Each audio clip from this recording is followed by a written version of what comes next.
Goeiemôre almal. Dit is vandag Vrydag 14 Augustus en ons sluit hierdie week af met die tema God maak vir my en jou deel.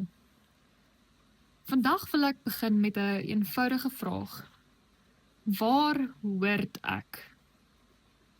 Want een van die diepste behoeftes wat ons as mense het, is om te weet dat ons behoort.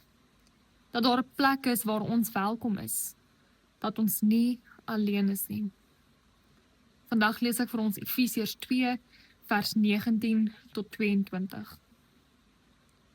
So is julle dan nie meer vreemdelinge en bywoners nie, maar julle is medeburgers van die heiliges en lede van die huisgesin van God, gebou op die fondament van die apostels en profete met Christus Jesus self as hoeksteen.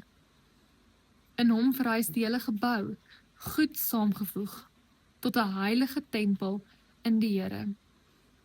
In hom word hulle ook saam opgebou tot woonplek van God deur die Gees.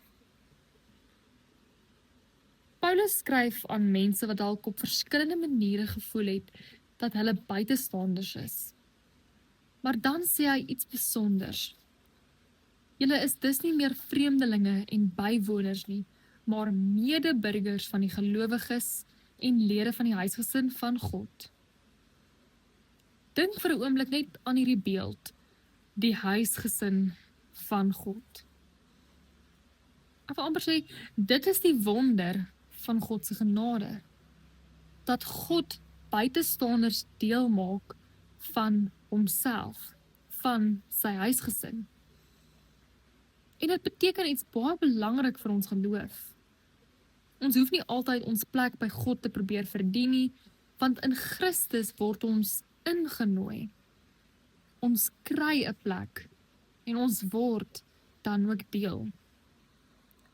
Maar daar is ook 'n tweede kant hieraan.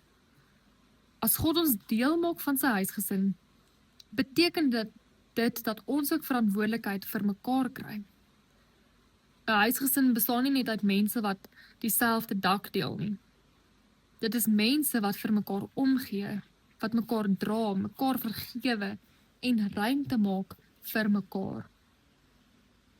Dalk is dit een van die belangrikste dinge wat die kerk vandag vir die wêreld kan wys.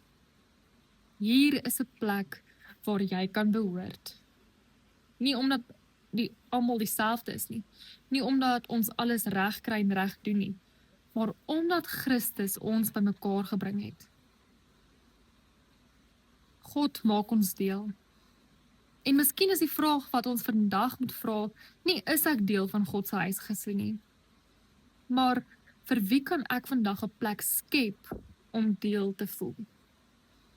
Kom ons bid saam. Here, dankie dat U ons nie as vreemdelinge en buitestanders behandel nie. Dankie dat U ons deur Christus deel maak van U huisgesin. Dankie dat ons aan U en aan mekaar mag behoort. Here, help ons ook om 'n plek te skep waar ander mense kan welkom voel. Gee ons oë om die mense raak te sien wat alleen of uitgesluit voel. En help ons om mense in te nooi, te luister, om te gee en liefde te bewys aan almal. Dankie dat U ons deel maak.